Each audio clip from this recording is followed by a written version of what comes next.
এই শোনো না, আমাদের অন্ধবিশ্বাস চ্যানেলটি যারা এখনো সাবস্ক্রাইব করেননি প্লিজ সাবস্ক্রাইব করে দাও। আর অল্প কিছু সাবস্ক্রাইবার হলে 1,00,000 পরিবার হবে। সবাই প্লিজ সাবস্ক্রাইব এবং বেশি বেশি শেয়ার করে দাও প্লিজ। অনেক ভাইয়াকে একটু সুস্থ হলেই আমাদের বাড়িতে আসতে বলেছে বাবা। সূচনা আপুকে শ্বশুর বাড়িতে দিয়ে দিতে পারে, আবার ঝামেলাও করতে পারে।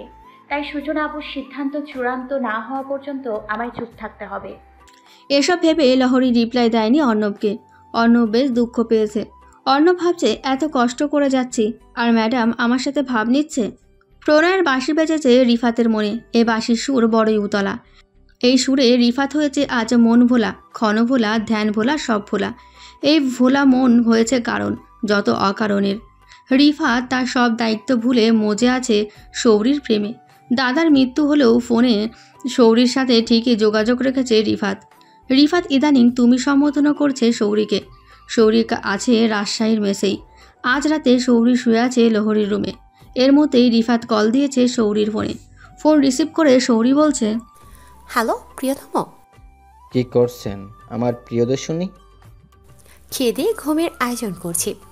আমি ভাবছি রাজশাহীতে আসব। কেন? আমার প্রিয়দর্শনীকে দেখতে। না প্রিয়তম, আপনাকে আসতে হবে না।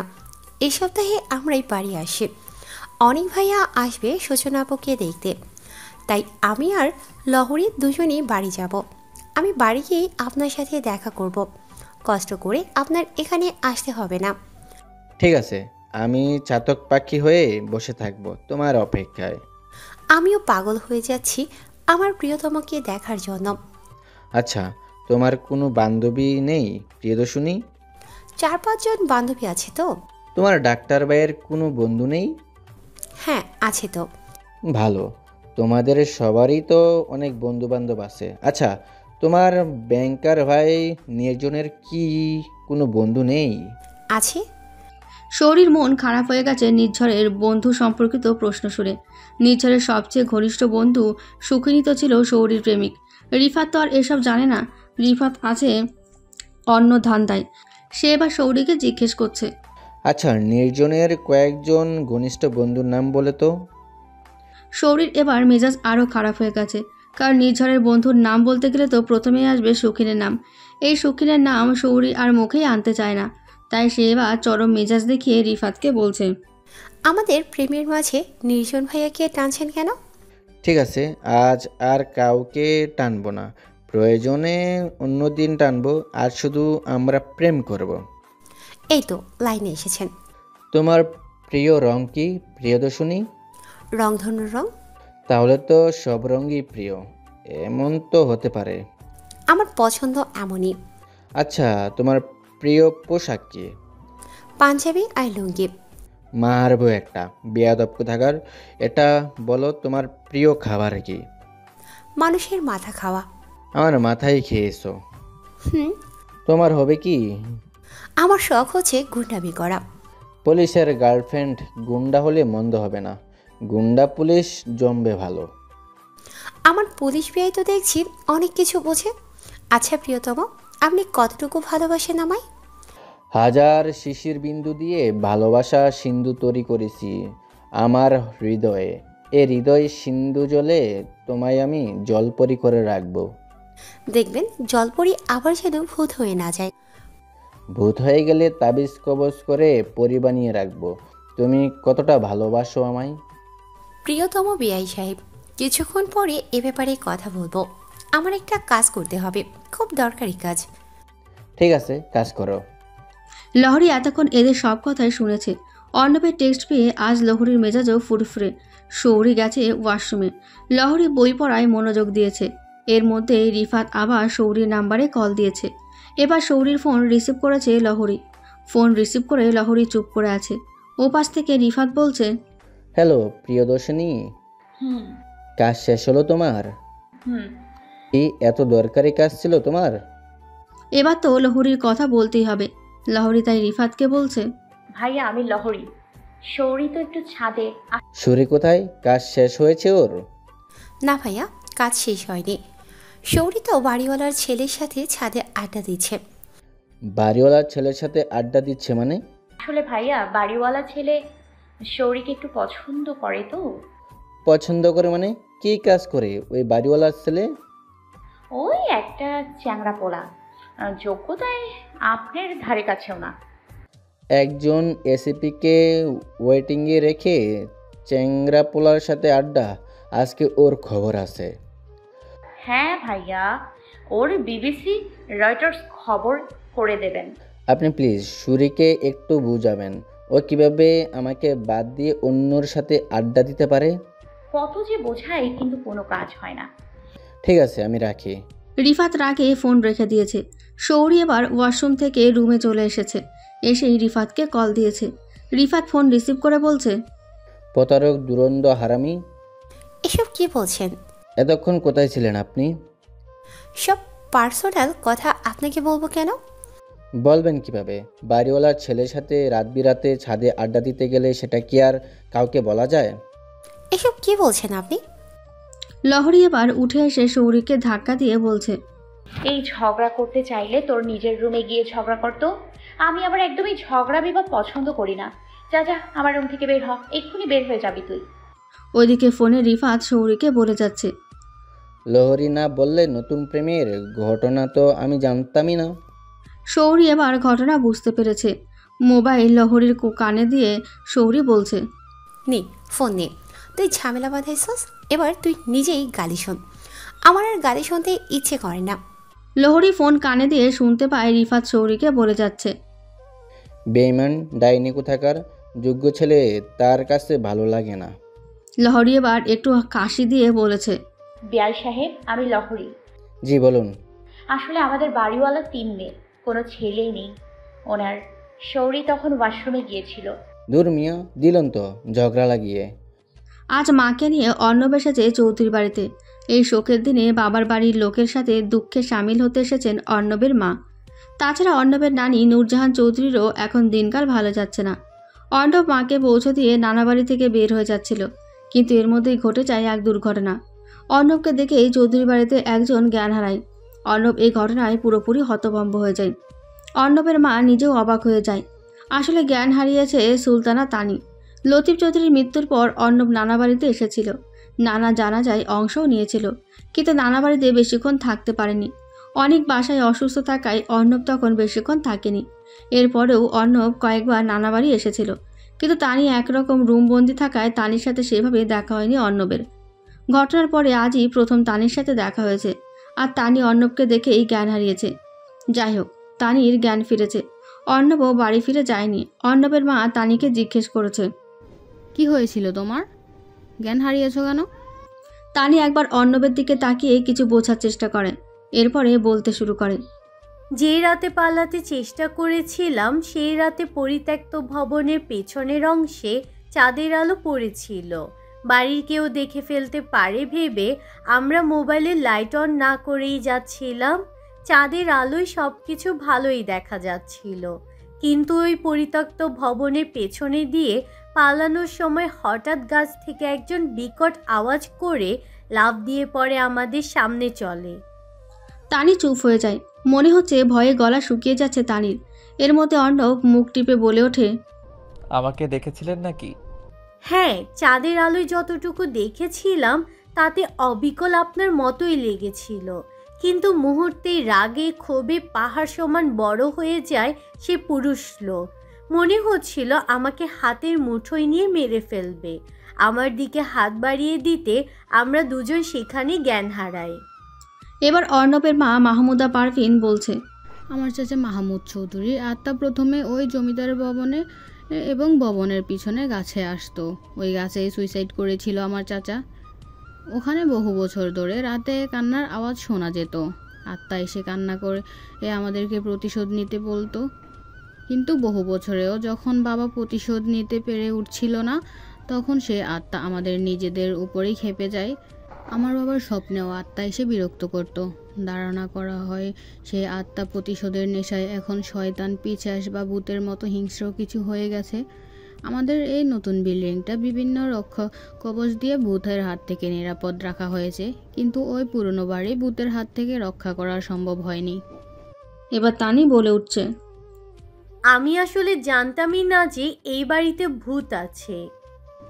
বছরের পর বছর ধরে ভূতে এসে সে বাড়ির উপর থেকে প্রতিশোধ নিতে বলেছিল, আর তুমি শেখ বাড়ির বউ হয়ে সেই ভূতের সামনে দিয়েই পালাতে গিয়েছ। তুমি তোমার জমের মুখে পড়েছ আর কি। ভাগ্যিস একসাথে দুজন গিয়েছ, নয়তো আর ফিরে আসতে পারতে না। আসলে আমি জানতামই না যে ভবনের পেছনের ওই গাছে আপনার চাচা সুইসাইড করেছিল। বাইরে থেকে রাকিব এসে ঢুকেছে বাড়িতে, কিন্তু অর্ণবকে দেখে রাকিব মাথা নিচু করে চলে গেছে। অর্ণবও বের হয়ে গেছে নানা বাড়ি থেকে। রাকিব গেছে চা দেওয়ার রুমে। প্রায় প্রতিদিনের মতোই আজও চা দেওয়ার জন্য বাইরে থেকে খাবার নিয়ে এসেছে রাকিব।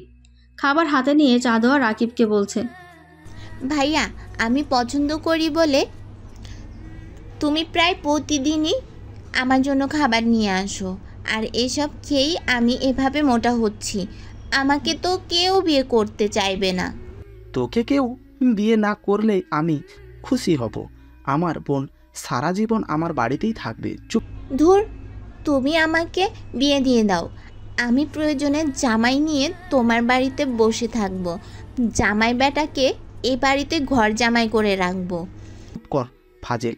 আচ্ছা, লিভিং রুমের সব মানুষের জটলা কেন রে? বাড়িতে কি হয়েছে রে চাঁদ?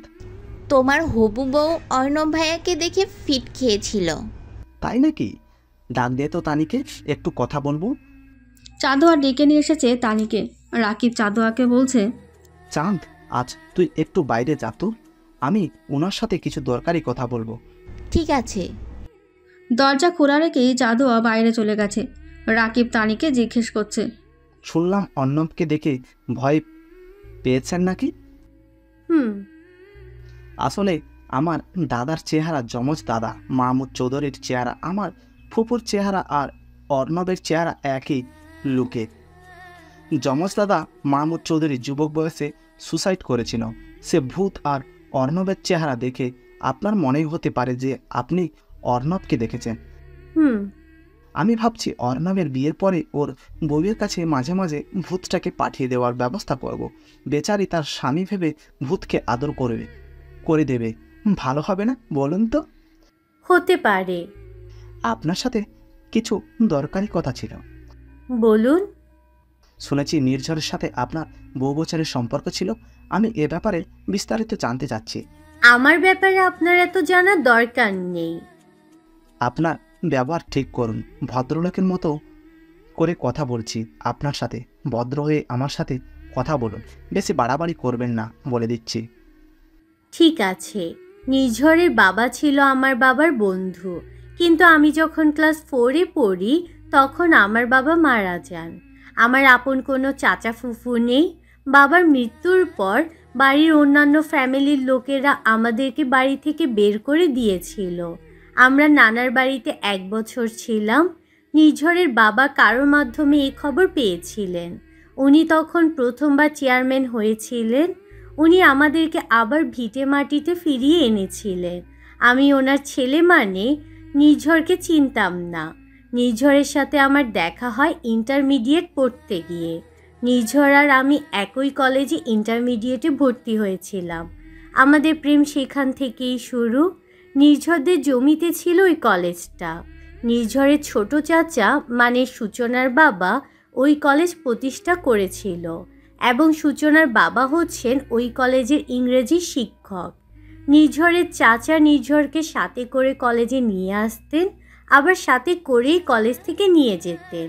কঠোর নজরদারিতে রাখতেন উনি নির্ঝরকে। এর মাঝেই আমরা প্রেম করেছি।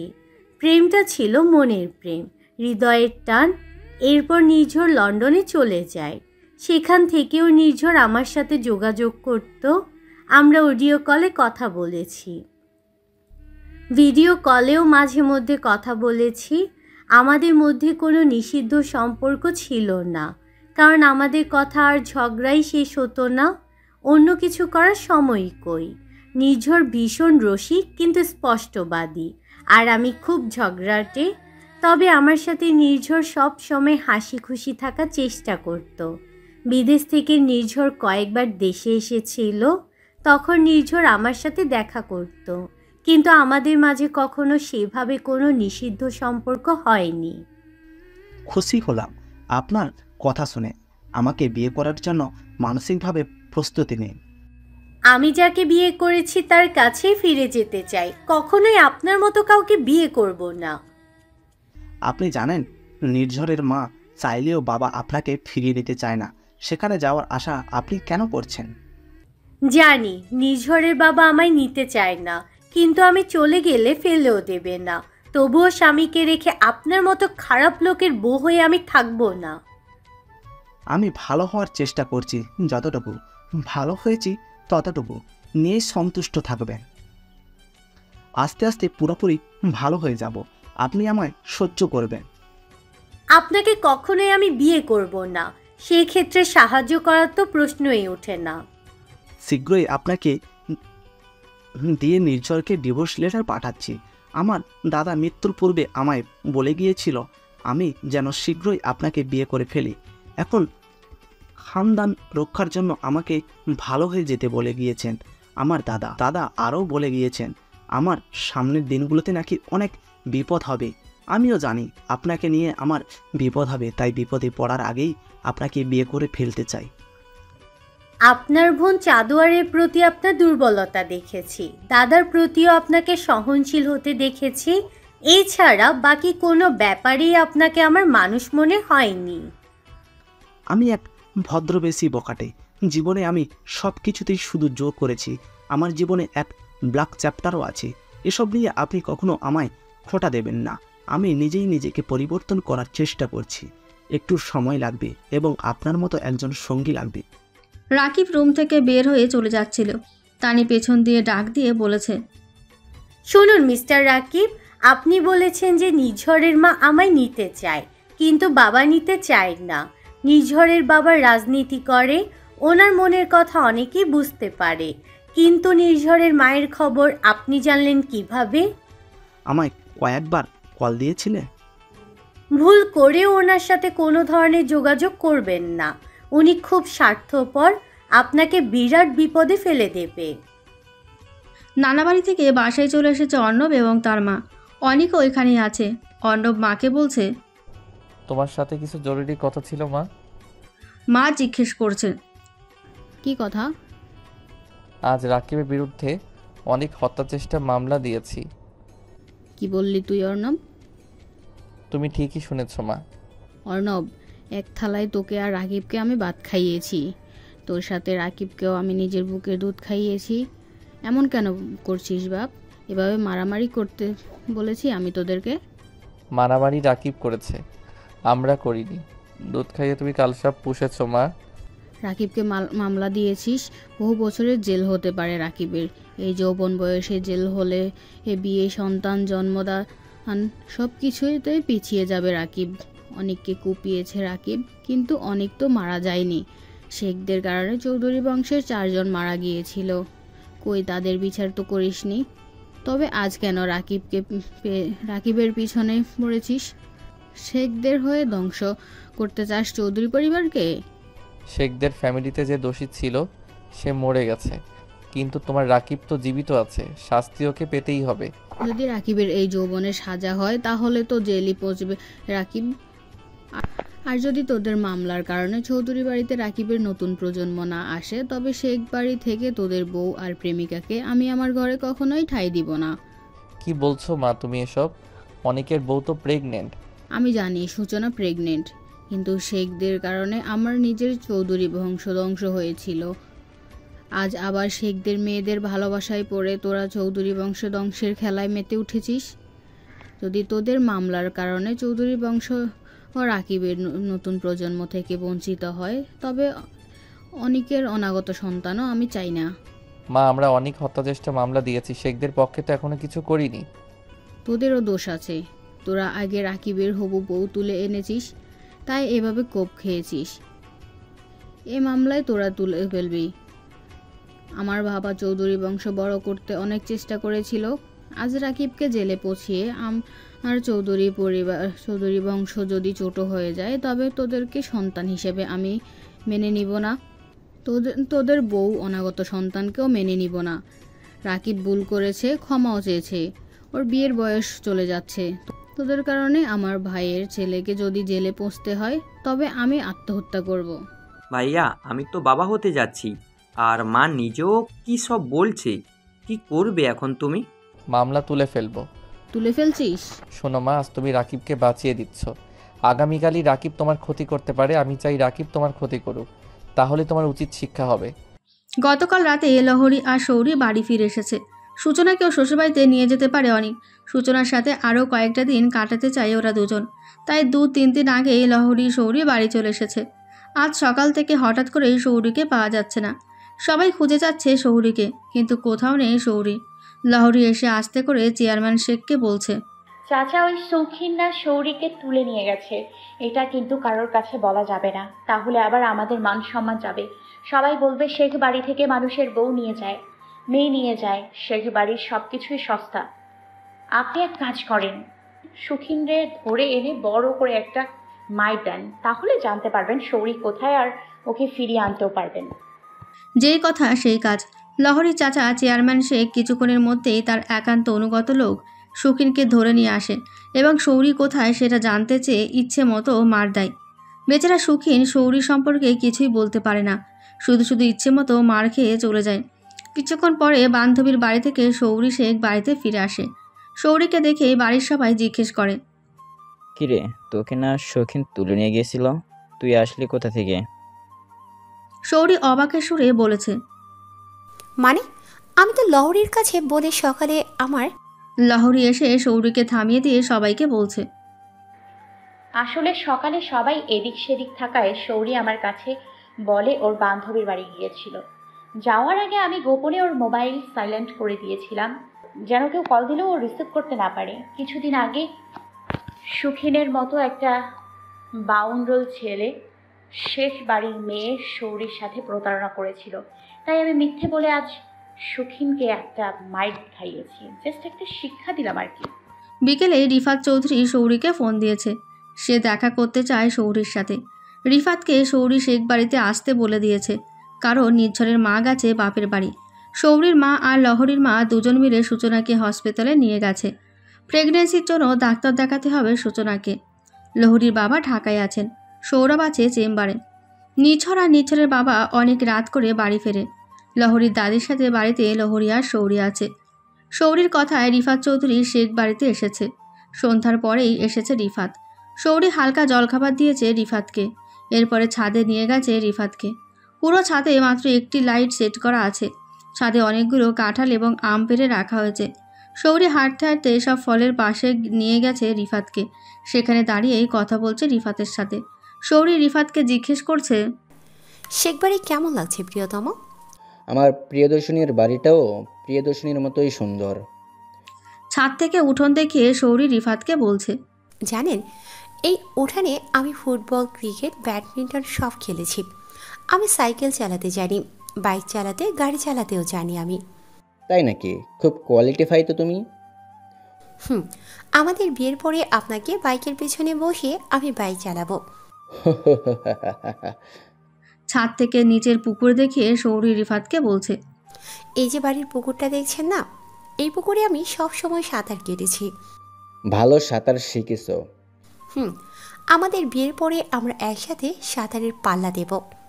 তুমি তো খুব ইন্টারেস্টিং। জানেন, আমার একটা শখ বাকি থেকে গেছে, বন্দুক বা পিস্তল চালানো শেখার শখ। আচ্ছা, আপনার তো পিস্তল আছে তাই না? আমার পিস্তল চালানো শেখাতে পারবেন? হ্যাঁ আছে, অবশ্যই শেখাতে পারো। রিফাত পিস্তল বের করেছে। পিস্তল হাতে নিয়ে সৌরীকে কিছু শেখাচ্ছে। কিভাবে পিস্তলের ম্যাগাজিনে গুলি লোড করতে হয়, কিভাবে গুলি করতে হয়, এসবই শেখাচ্ছে রিফাত। এসব দেখতে দেখতে সৌরী পিস্তলটা নিজের হাতে নিয়ে নিয়েছে। সৌরী এবার রিফাতকে বলছে, পিস্তল চালানোর ভিডিও করে রাখলে পরে স্মৃতি হিসেবে দেখতে পারবো। আমার মোবাইলটা ছাদে পাঠিয়ে দিতে বলি, নিজের মোবাইলে ভিডিও করব। ঠিক আছে। সৌরী নিচে তাকিয়ে চিৎকার দিয়ে বলছে, মনির, মিনার, আমার মোবাইলটা দিয়ে যা তো, আর আম কাঁঠালগুলো ছাদ থেকে এখনই নিয়ে যা, একটু পরেই বৃষ্টি নামবে। 3 জন পুরুষ লোক ছাদে উঠে এসেছে। রিফাত সৌরী দাঁড়িয়ে আছে আম কাঁঠালের পাশেই। রিফাতের পিস্তল সৌরীর হাতে। একজন পুরুষ লোক মোবাইল হাতে এবং বাকি দুজন পুরুষ লোক বস্তা হাতে আম কাঁঠাল নিতে এসেছে। শৌরি রিফাতকে একটি নারকেল গাছ দেখিয়ে বলছে, এই যে নারকেল গাছটা দেখছেন না, বিয়ের পর আমি নিজে এই গাছে উঠে আপনাকে ডাব পেড়ে খাওয়াবো। বউ হারানোর অত শখ নেই আমার। লোক তিনজন শৌরি আর রিফাতের একদম কাছাকাছি চলে এসেছে। এবার শুধু একটি চিৎকার শোনা যায়।